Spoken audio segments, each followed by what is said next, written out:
On his very first day back in office, President Trump pardoned or commuted every single J6 defendant, with 99% receiving a full and unconditional pardon and 14 remaining cases being commuted while being further reviewed. This action put an end to one of the darkest chapters in our nation's history. Trump declared, "This proclamation ends a grave national injustice that has been perpetrated upon the American people over the last 4 years and begins a process of national reconciliation." I couldn't agree more. As one of the more than 1,500 J6 political targets, I cried tears of joy when I heard the news. I spent 2 months in a prison cell, smeared as a criminal and domestic terrorist. Did I assault a police officer? Did I vandalize anything? Of course not. On January 6, 2021, I simply stood in the Capitol. I stood and I spoke. I spoke out on medical freedom. I spoke out on tyrannical mandates. I spoke out on exercising my constitutional right to speak out. These were my crimes. I stood up and spoke out for the American people. These last 4 years have been tough and traumatic for Americans considered to be conservative or otherwise supportive of President Trump's America First message, especially those who were present on January 6th. The Department of Justice was weaponized against us, not to deliver justice, but to make an example of everyday Americans who dared to question the government.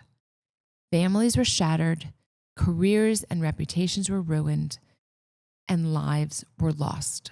On that day, we lost Roseanne Boyland, beaten by DC Metro Police Officer Morris and Air Force veteran Ashley Babbitt, shot by Lieutenant Michael Byrd, who was later pardoned by Biden. Both were unarmed civilians, killed by the very government meant to protect them. Since then, Mark August, Chris Stanton, Jordan Meacham, and Matthew Perna took their own lives, overwhelmed by the vicious persecution, slander, and oppression from a malicious federal system. Trump has posthumously pardoned them. Many more have suffered immeasurably. John Strand, creative director at AFLDS, was sentenced to nearly 3 years for not pleading guilty to bogus charges. He endured 4 months in especially abusive solitary confinement. Enrique Tarrio, a former Proud Boys leader, was sentenced to 22 years, despite not even being in D.C. that day. J6 detainees faced numerous horrors for standing against the Biden regime. Here is just a taste of what we went through.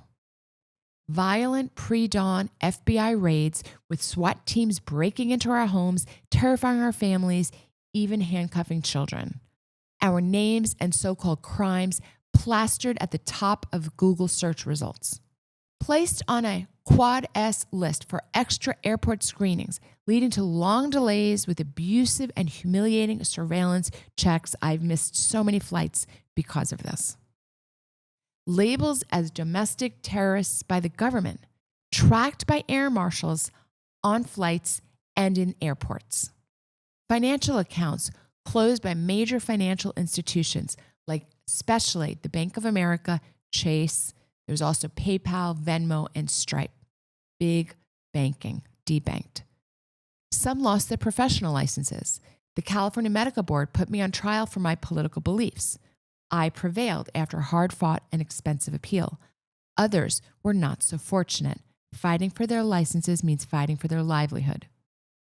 Hundreds were imprisoned, and all of us were persecuted without due process. Some were abused in solitary confinement, like John Strand, against international standards such as Amnesty International and the Geneva Convention. Some were tormented by guards, denied safe food and water, and kept in filth. The media, hand in glove with the Biden administration, defamed us all as violent insurrectionists. Truth and justice were sidelined.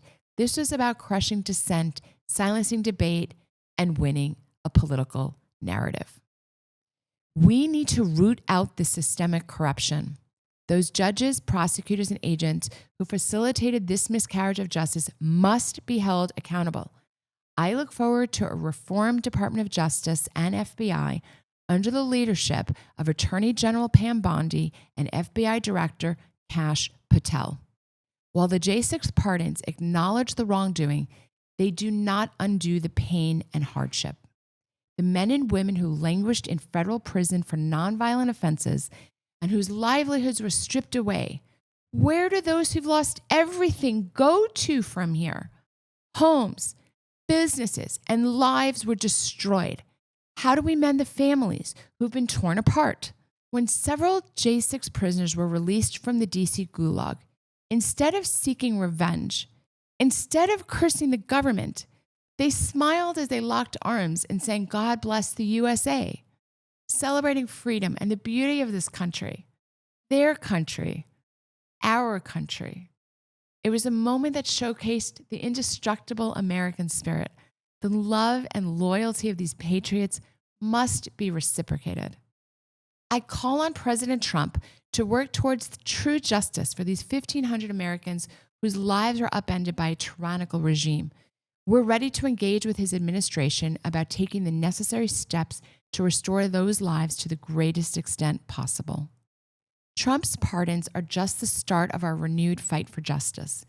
We're not just rebuilding America, we're enhancing it.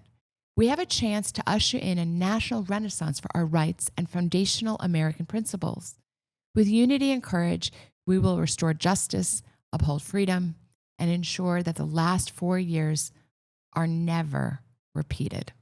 I'm Dr. Simone Gold. Thank you for listening.